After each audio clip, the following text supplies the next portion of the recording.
Hi guys, welcome back to the Drive Life channel. In today's video, we're going to be going through some winter tips. How to get your Volvo winter ready according to Volvo. Now, I spent a lot of time finding new bits and pieces on this car, new features, etc.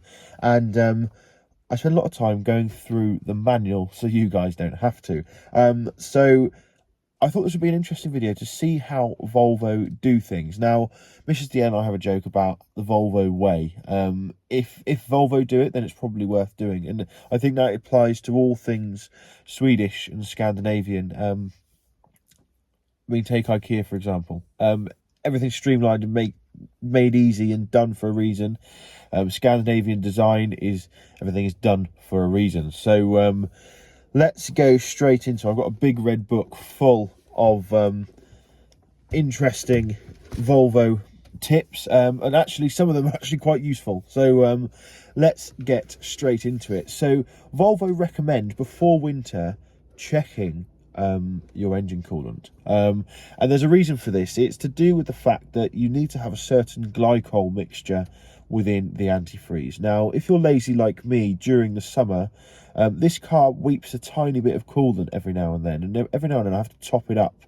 And I use the deionized water that you can get from garages that's designed for coolant systems. But what I don't then do is top it back up with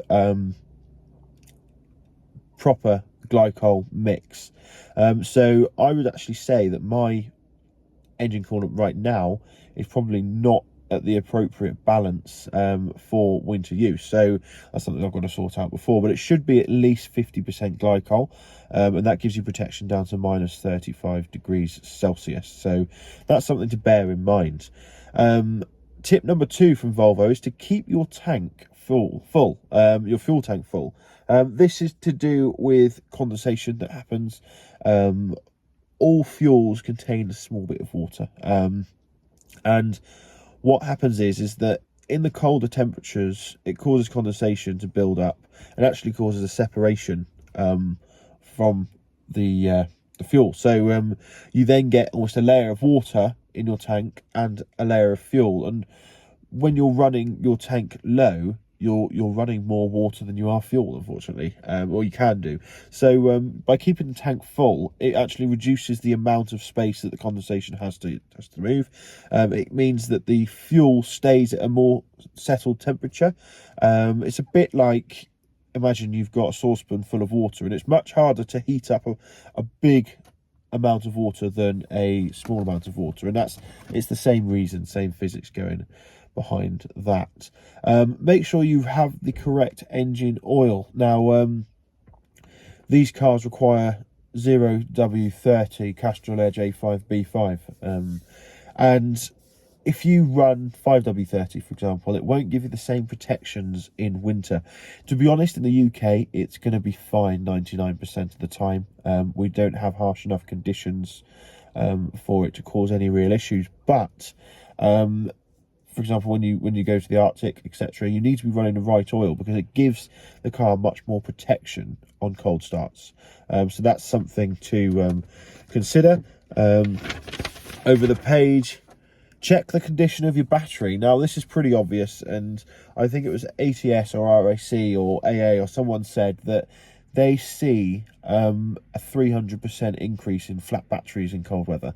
And that tells you a lot about how much pressure and sort of demand cold weather puts on your battery. So, I mean, the only time my car's never started was in the winter when the battery had run flat, and it was an old battery. So that's something to consider as well. And use washer fluid rather than water. This is something that a lot of people don't really do. A lot of people just fill their washer bottles up with water and think that'll be fine, but water obviously freezes at 0 degrees. Washer fluid is designed not to, so bear that in mind. It's really not expensive. I think I paid £2 to fill the whole washer bottle from one of those garage machines, and that stuff's rated down to minus 40, so it is, you know, it costs nothing pretty much, and it's worth doing to avoid any issues in the winter.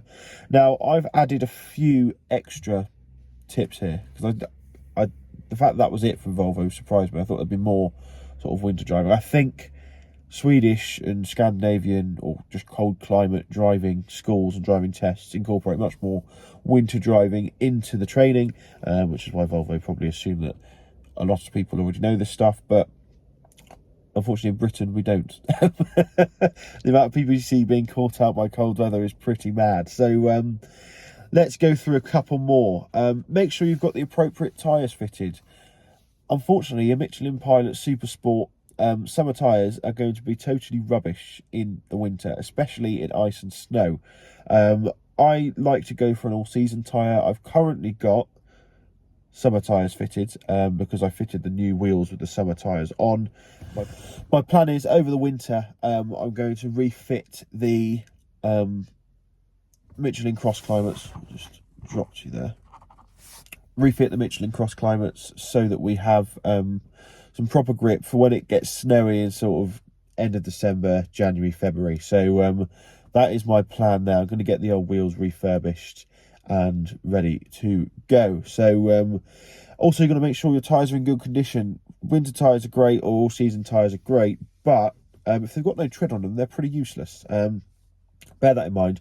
Also, any cracks or bulges in tyres, they're more likely to burst in cold weather. Imagine everything's much more brittle and hard in cold weather, so it's much more difficult for rubber components to stay flexible. The same goes for all your belts and your engine. Cam belt is obviously a massive one, of your timing belt.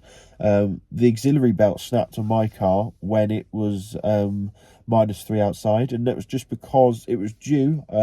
Probably should have noticed it was due or realised it was due, but it's the thing that's often left out of most service schedules, and actually it's that was purely caused by the fact it was cold. And it's the rubber is much less flexible, much less pliable, and therefore more prone to snap. So if your cam belt's due, then you really need to get that done before winter. I read a stat somewhere that 80% of cam belts actually snap during the colder months. So that sort of puts it into perspective, really. Same with gearbox fluids as well. Everything is just harder on the car in the winter, so bear that in mind. Again, suspension bushes, that sort of thing, are the same.